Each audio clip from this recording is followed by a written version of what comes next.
Oh là là là là, décidément, c'est la folie. Bonjour à tous et bienvenue sur la première chaîne d'actualité quotidienne qui parle de NFT et de jeux blockchain.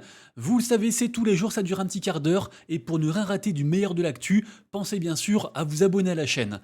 Alors vous le savez, le marché NFT à l'heure actuelle, c'est compliqué. Il y a un domaine qui marche encore très bien, c'est les NFT sur Bitcoin, les NFT ordinales.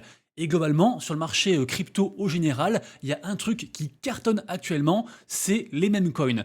Alors quand vous prenez les meme coins avec les NFT ordinales, ça explose, la recette est magique et une fois de plus, on a des projets qui pètent dans tous les sens. On va en parler directement au travers en fait de ce petit récap NFT que je fais tous les matins sur mon compte Twitter vers environ 11 heures. Je vous donne d'abord les chiffres globaux. Aujourd'hui, on a un blue chip index à 3700 ETH de market cap.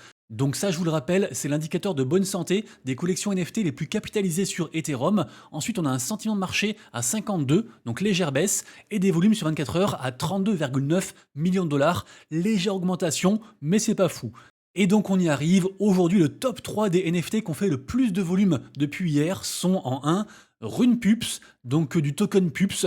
Le token Pups, c'est une vraie dinguerie. Alors déjà, sachez que les NFT Rune Pups, ils sont à 0,06 BTC, ils ont fait des volumes incroyables. Donc déjà, rien que ça, rien que le floor price, le prix plancher plus le volume, c'est incroyable. Mais en plus de ça, en fait, ce projet se prévaut comme étant le premier meme coin sur Bitcoin au travers de la norme BRC20 qui avait apporté les cryptos et principalement les meme coins sur une surcouche de Bitcoin qui s'appelle Ordinal.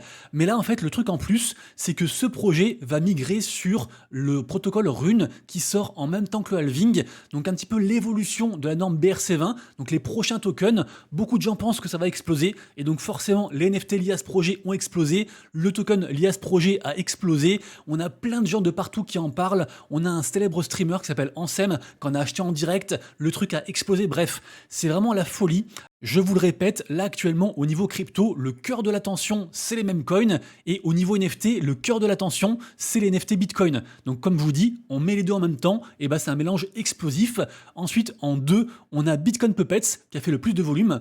Donc du créateur Le Puppeteer Fou qui est écrit ici. Et rappelez-vous, j'en ai parlé hier de cette collection-ci, également aussi de celle qu'il a faite sur Ethereum qui s'appelle Lazojet qui est ici. Et effectivement, ça a explosé, un peu comme du coup je l'avais prédit entre guillemets hier. Coup de chance, évidemment, hein, on ne peut pas prévoir le marché.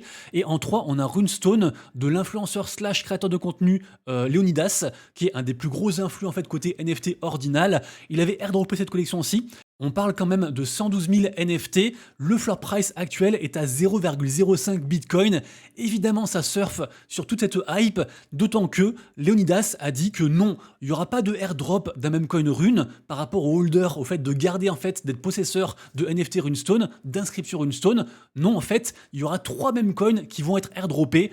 Donc forcément, bah, les gens du coup se sont emballés, le prix a re-explosé. Bref, c'est la folie. Je me répète, mais vraiment c'est la folie. Par contre, méfiez-vous. Évidemment, sur Twitter, sur les réseaux, on voit beaucoup de gens qui gagnent beaucoup d'argent.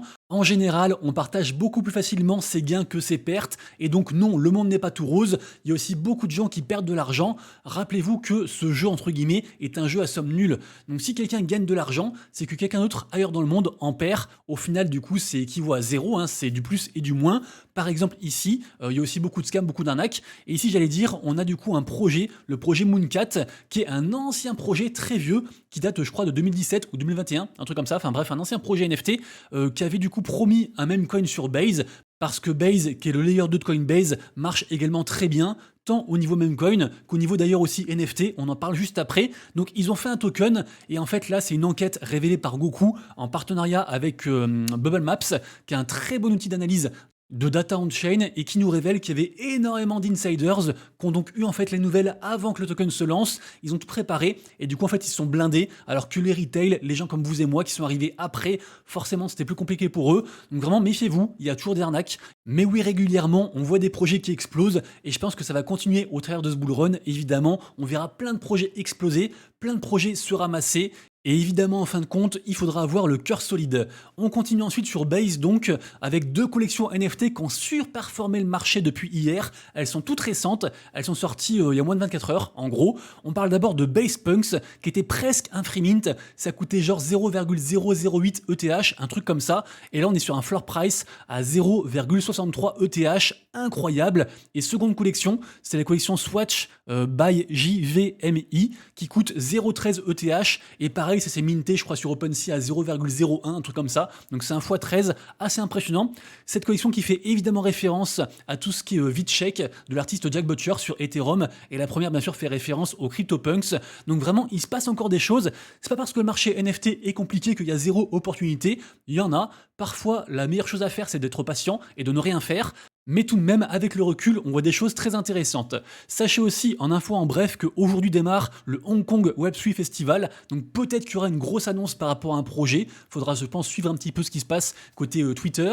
Et aujourd'hui, la vidéo du jour est soutenue par le site d'information gratuit et dispo en français Crypto News. Vous le savez, c'est un partenaire récurrent de la chaîne. C'est un site d'infos tout en un avec de l'actu quotidienne sur les NFT, la crypto. Il y a aussi des comparatifs des différents exchanges, des guides plus complets, des articles plus de fond. Il y a des découvertes de projets, il y a des vidéos, il y a plein de trucs dessus. Vous aurez tous les liens en description. Et merci beaucoup à Crypto News de soutenir la chaîne. Ensuite, on passe sur Solana avec la collection Saga Monkeys. Rappelez-vous, c'était une collection qui avait été airdroppée à tous les possesseurs de téléphones Saga Mobile, la version 1, parce que depuis ils ont fait une seconde version. Ces NFT avec un superbe art sont quand même montés de mémoire à 10 sols. Là actuellement ils sont à 3,36 sols, donc ça fait quand même beaucoup d'argent, c'est genre 500 balles, un truc comme ça, au prix du sol. Et donc là on a la seconde wave qui a été airdroppée, la wave 2, donc 100 nouveaux NFT qui ont trouvé leur propriétaire. Malheureusement moi j'étais juste après la première wave, et en fait cette wave là c'est au hasard, donc moi j'en ai pas eu malheureusement, alors que j'ai le téléphone Solana, donc je suis un peu déçu, mais je pense que cette collection reste une collection à surveiller, qui reste un petit peu la collection emblématique du téléphone Solana à la base. Donc un truc à surveiller sur le long terme, j'imagine. Ensuite, pour ceux que ça intéresse, je vous en ai parlé plusieurs fois. Le projet Wellsweek est donc un projet NFT avec une crypto qui est censée sortir ce mois-ci. Ils ont fait une vente du token qui s'est très bien passée. Les NFT par contre, eux, ont pas mal diminué. Ils sont à 0,43 Ether. Par contre, normalement, il y aura un gros airdrop aussi avec 15% qui vont être libérés en fait au TGE, donc au listing du token. On espère tous bien sûr que ça arrivera sur Binance. Je vous le répète, je suis un gros holder. Je le répète aussi bien sûr, tout ce dont je parle dans les vidéos, ce ne sont jamais des conseils d'investissement, mais juste en fait là, on a le trade le plus complet que j'ai vu sur le projet. Vraiment, vous saurez tout dessus.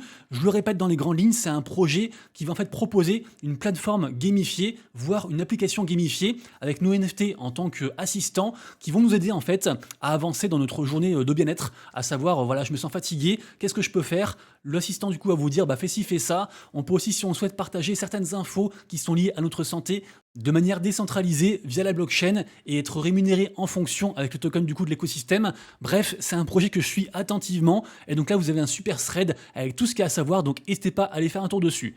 Deuxième partie de la vidéo, la partie jeu blockchain, et on commence par le projet en fait de Affine. Rappelez-vous, j'en ai parlé je crois il y a 3-4 jours puisqu'ils ont lancé une grosse campagne de play to airdrop par rapport à un de leurs jeux qui est donc sorti il y a 2 jours de mémoire. Donc ce jeu c'est Buddy Arena, c'est un MOBA, il y a déjà eu je crois 50 000 téléchargements, donc ça se passe bien pour ce jeu. Et donc la campagne de play to airdrop en fait a été améliorée, donc très intéressant. En effet maintenant, quand on joue au jeu, et je rappelle que l'accès est gratuit, hein, c'est dispo sur téléphone, en fait on va participer à 2 campagnes de play to airdrop, à la fois du coup celle donc de Affine, mais aussi celle de l'écosystème Bubble du projet Imaginary Ones dont j'ai parlé aussi régulièrement. Donc vraiment très très cool, d'autant que ça s'arrête pas là. J'ai aussi appris qu'ils faisaient un gros partenariat avec Memland, donc qui est vraiment une très grosse boîte axée sur les mèmes auxquels je crois beaucoup. Donc vraiment Affine, ils font les choses en grand.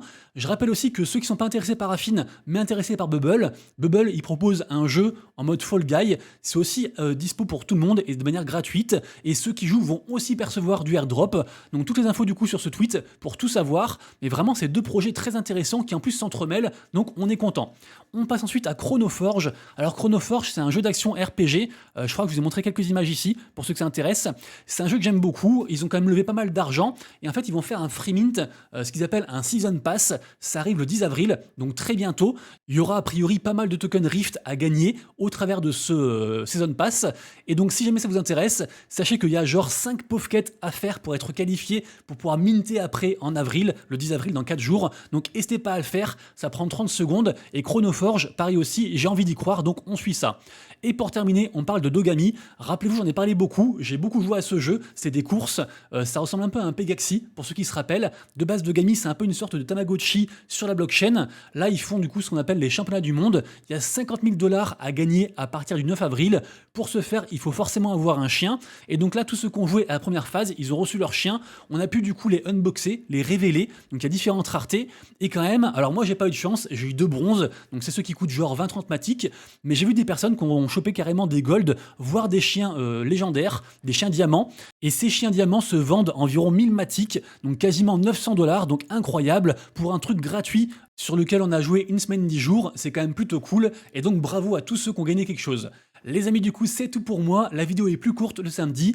J'espère que vous allez passer un super week-end. Nous, on se retrouve dès lundi pour une prochaine vidéo. Et d'ici là, bien sûr, prenez soin de vous, de vos proches et de vos wallets. C'était Monsieur Rabbit, des bisous, ciao.